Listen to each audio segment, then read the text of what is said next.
Good evening.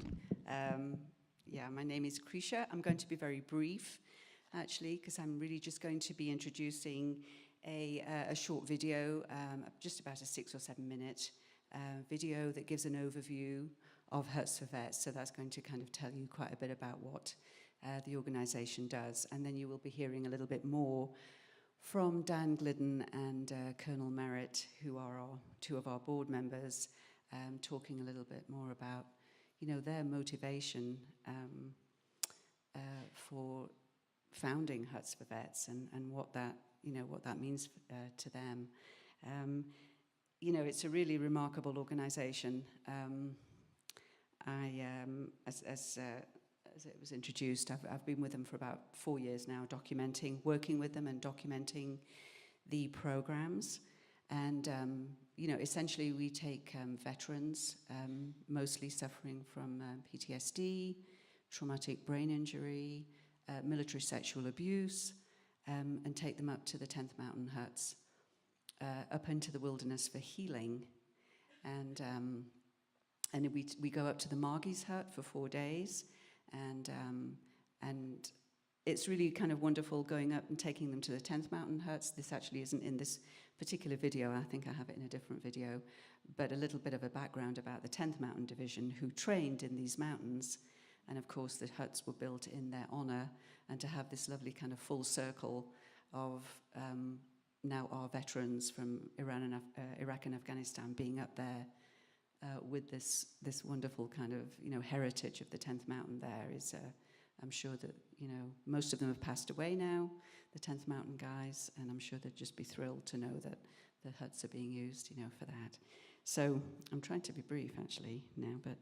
and so, Huts for Vets is really about veterans helping veterans, using the power of wilderness to heal, and also the safety of them, the veterans being together up at the huts, the safety for them to really talk about what's happened to them and how they can move on in their lives after their military service. And they're trained to serve, and they want to continue to serve.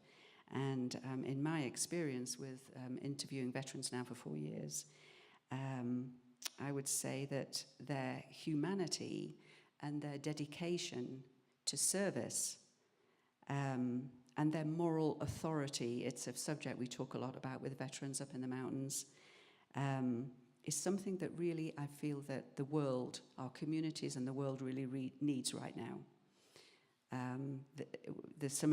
We just have some remarkable people coming up to the huts, and with all the pressures that are being put now on the environment, the wilderness, the climate, I think that we really need veterans now. I am a daughter of a veteran. I didn't serve myself, but I am a daughter of a veteran, and a veteran who, in fact, had PTSD. And so for this, and also really for many other reasons, I've been a filmmaker for a very long time, but I feel that this is some of the most important work that I'm doing right now. So now we'll just show the video. Thank you. Thank you.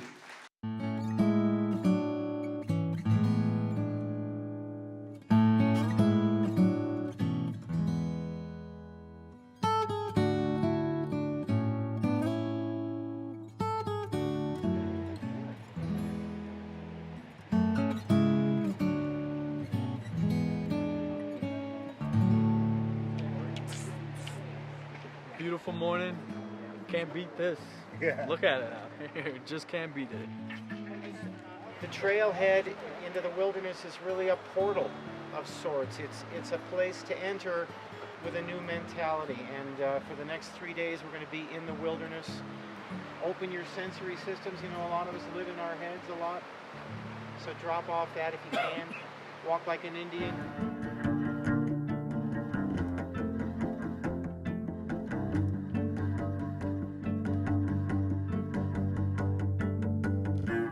We hike up to the hut at 11,300 feet in the mountains.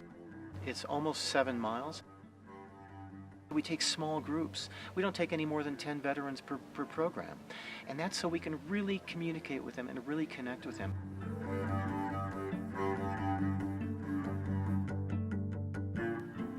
The wilderness affords us solitude for our group. We know that these men and women have been on the front lines. If they can be at peace anywhere, they can be at peace here.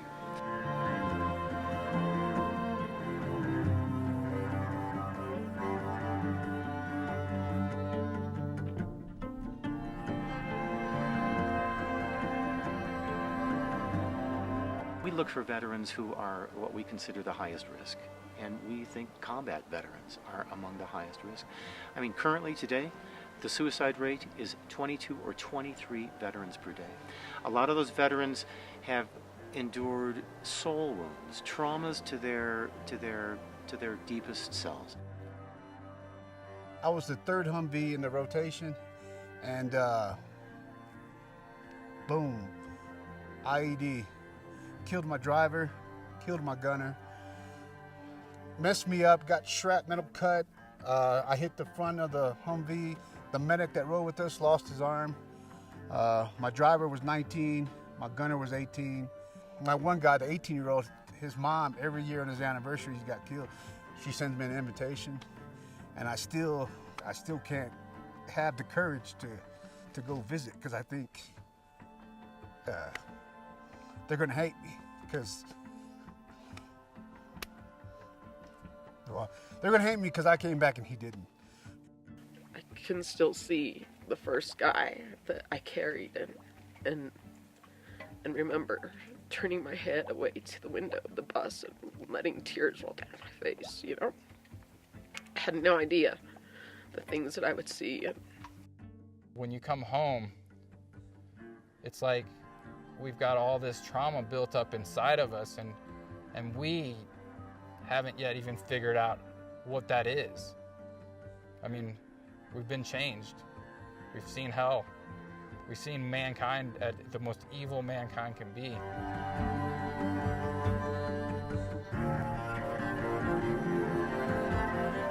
So let's get into Stacy Bear a little bit. So Stacy Bear, former Marine. So Stacy Bear, returning home from the war or military service, veterans should have a first option of experiencing the great American wilderness to help heal any trauma associated with combat and overseas service. You know, it really does reach, you know, the fact that he's trying to, you know, it's important for us to reach back and find what wounded us. And in order to heal, you know, you have to address the wound. We don't expect gratitude. We just expect you to, in your mind, consider both sides. While you're at home safe, think about someone else is giving up for you to be there. This whole trip so far, you know, this article woke a lot up inside me that I didn't even realize I was still fucking dealing with. Excuse my language, guys, but that's my favorite word. Anyway, never heard it before.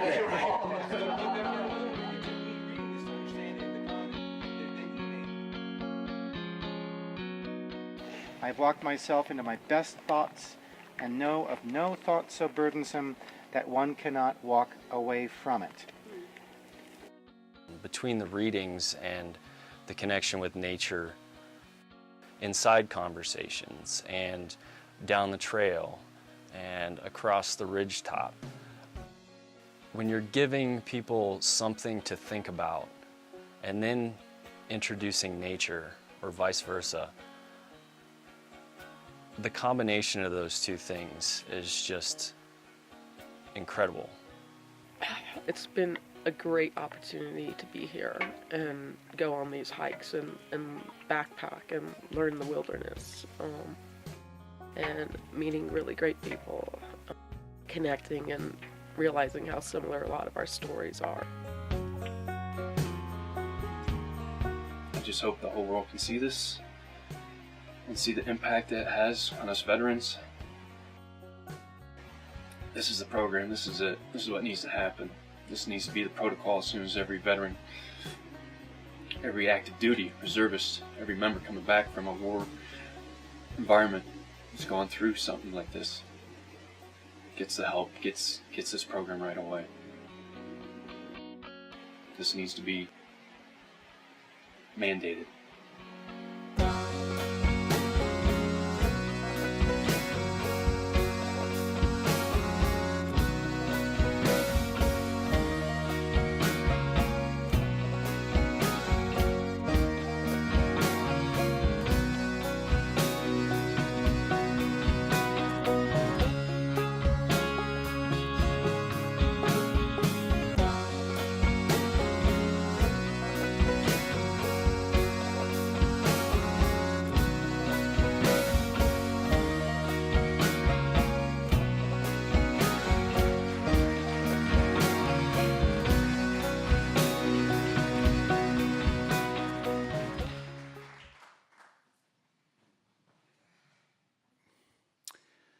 Good evening. I'm Dan Glidden. I'm a Vietnam veteran, a board member of Huts for Vets from the get-go. I will show you 5 pictures. I look at these pictures every day with gratitude and thankful and mindful of what compassion is.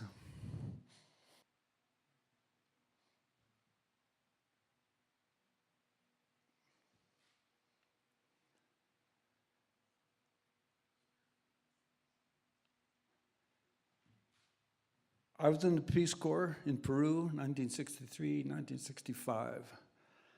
I was in the second largest city in Arequipa.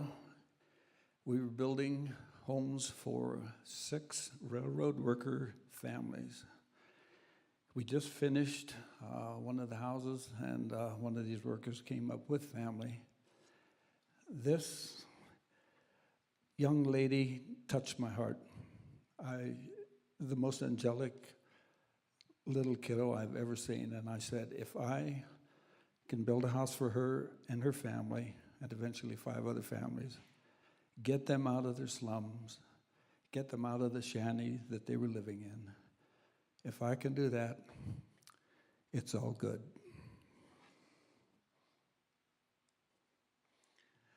Five years later, I'm in Vietnam in the U.S. Navy. I am in the Mekong Delta working with the Vietnamese in their pacification programs. I had a very, I think, unique experience. Probably 95% of the veterans who went to Vietnam, the only Vietnamese I ever knew, were trying to kill them. I'm working with them 24/7. Part of the pacification program were what were called med caps. We would take a corpsman, a couple medics, Vietnamese. We would go to a small village with our river boats, park it up on the shore or the pier, set up shop. I wanted to make that a good year. I failed. I wanted to give those people, help those people so much, and I couldn't. They didn't need a medic, they needed a doctor. They didn't need us, they needed a hospital. And you look at the mother that comes in holding a baby, and I looked over at the corpsman, and he just gives me this, you can't do anything, you can't do anything. I took a picture of these 4 girls on one of the med trips. They broke my heart, because I wonder to this day, what happened to them? Were they killed? Are they alive? Are they dead? You know there was retribution, reprisal, and payback from the Vietnamese government, the new Vietnamese government. But every day I look at that and wonder, and as I say, they broke my heart. I left Vietnam feeling helpless, hopeless, and empty. I flew from Saigon to Travis Air Force Base, California. I got off the plane, we got onto an old school bus. The windows were covered with wire mesh. I thought, okay, mosquitoes, flies.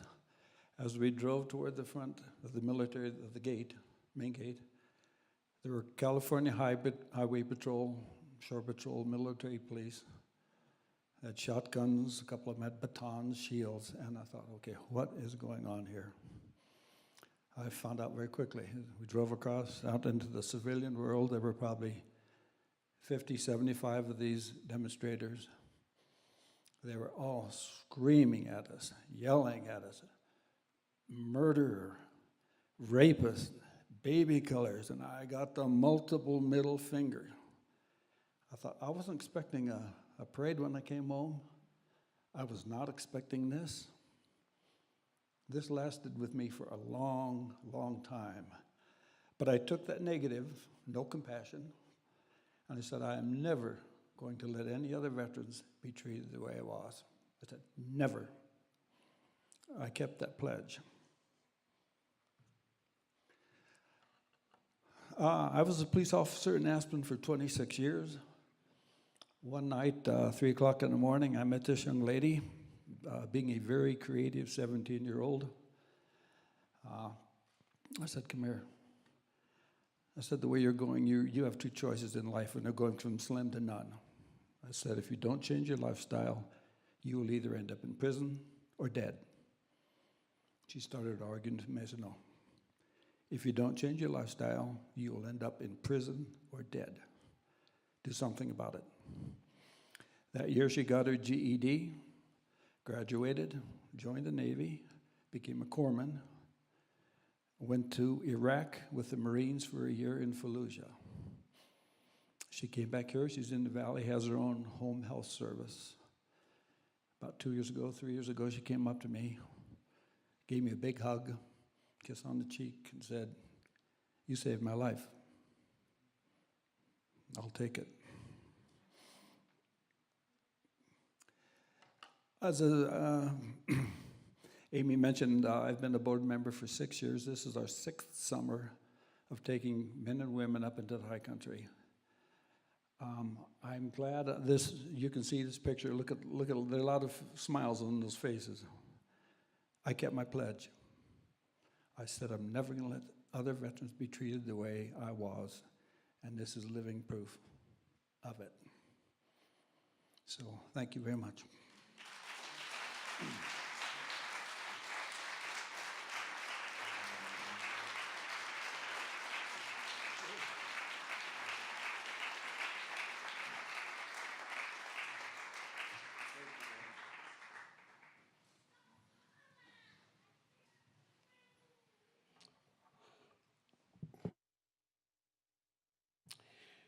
I'm Dick Merritt. I've lived in this valley for 40 years. I spent 26 years in the military, 4 in the Navy, and 22 years in the Marine Corps. One of the first things I learned as a second lieutenant in Quantico, Virginia, was that we will teach you to kill, but not to hate your enemy. In other words, that was a showing of compassion for who you're fighting against, respect. I've observed poverty, human suffering, and acts of compassion throughout the world. I am deeply aware of the suffering of others and my desire to relieve that suffering. I've been a board member of the Huts for Vets for the last 4 years, going into the wilderness to help our veterans recover from their trauma and horrors of war. I was stationed in the Philippine Islands for 2 years in the late 1950s and observed children being raised in the garbage dumps of the notorious Tondo district of Manila, whose only future was a life of prostitution or gang membership. Our Marines displayed compassion toward the populace of the citizens of Okinawa over the loss of their villages in the aftermath of typhoons, in helping them recover from their loss of life and property. Throughout my travels in India, I observed abject poverty. A visit to the Taj Mahal in Agra will never leave my memory. When exiting the monument, there were beggars searching for food. I was carrying my box lunch from the Continental Hotel in Delhi when I observed a young Dravidian girl, a lower caste, no older than 14, with her baby on her hip. Baby on her hip, outstretched hand. No word. She held out her hand for herself and her baby. I handed her my box lunch, and we went our separate ways. No words spoken. I spent a year in Vietnam and survived the horrors of war, observing the sorrow over the deaths of their peoples. I have compassion for the Vietnamese people. In 1976, I was assigned to the Taiwan Defense Command, where we adopted 2 Chinese orphans, Matt and Heather, and brought them to this valley for new life. These experiences have caused me to have reverence for life, a profound feeling of awe, respect, and love and compassion. In our Huts for Vets program, we've been supporting some 200 male and female warriors in their recovery. Some have been prescribed with as many as 14 medications by the VA. We have suffered the deaths by suicide of 4 former Marines in our valley: Rick Bush, Christian Parker, Jesse Beckius, and Casey Owens. As a result of these deaths, we are searching for answers that caused these tragedies.